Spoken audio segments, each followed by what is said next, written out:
معروف T V کامپیر Tariq عزیز انتقال کر گئے، وزیر اعظم کا اظہار افسوس۔ تفصیلات کے مطابق پاکستان کے نامور ٹیلی ویژن کامپیر اور اداکار طارق عزیز خالق حقیقی سے جا ملے۔ انہوں نے متعدد فلموں میں اداکاری کی۔ طارق عزیز کی وجہ شہرت مقبول شو نیلام گھر تھا۔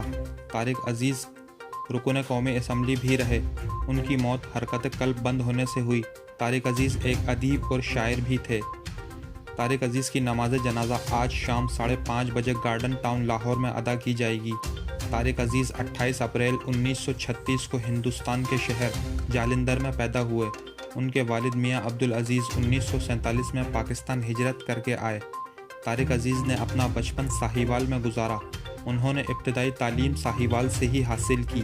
بعد ازاں معروف ٹی وی ہوسٹ نے ریڈیو پاکستان لاہور سے اپنی پیشہ ورانہ زندگی کا آغاز کیا۔ جب 1964 میں پاکستان ٹیلی ویژن کا قیام عمل میں آیا تو طارق عزیز پی ٹی وی کے سب سے پہلے مرد اناؤنسر تھے۔ تاہم 1975 میں شروع کیے جانے والے ان کے اسٹیج شو نیلام گھر نے ان کی شہرت کی بلندیوں پر پہنچا دیا۔ یہ پروگرام کئی سال تک جاری رہا اور اسے بعد میں بزم طارق عزیز شو کا نام دے دیا گیا۔ انہوں نے ریڈیو اور ٹی وی کے پروگراموں کے علاوہ فلموں میں بھی اداکاری کی۔ ان کی سب سے پہلی فلم انسانیت 1967 میں آئی تھی۔ وزیر اعظم عمران خان نے طارق عزیز کے انتقال پر تعزیت کرتے ہوئے کہا ہے کہ طارق عزیز آئیکن اور ہمارے ٹی وی گیم شو کے بانی تھے۔ دعائیں ان کے خاندان کے ساتھ ہیں۔ طارق عزیز کے انتقال پر شوبز انڈسٹری سے تعلق رکھنے والوں کے علاوہ دیگر اہم شخصیات بھی اظہار تعزیت کر رہی ہیں۔ اداکار جاوید شیخ نے کہا کہ طارق عزیز کے انتقال کا سن کر دکھ ہوا۔ وہ کمال کی شخصیت تھے۔ بہروز سبزواری کا کہنا ہے کہ طارق عزیز کا کوئی متبادل نہیں۔ ان کے انتقال سے بہت بڑا خلا پیدا ہو گیا ہے۔ طارق عزیز ہمارے استادوں میں تھے۔ 1964 میں پی ٹی وی کی پہلی اناؤنسمنٹ طارق عزیز نے کی۔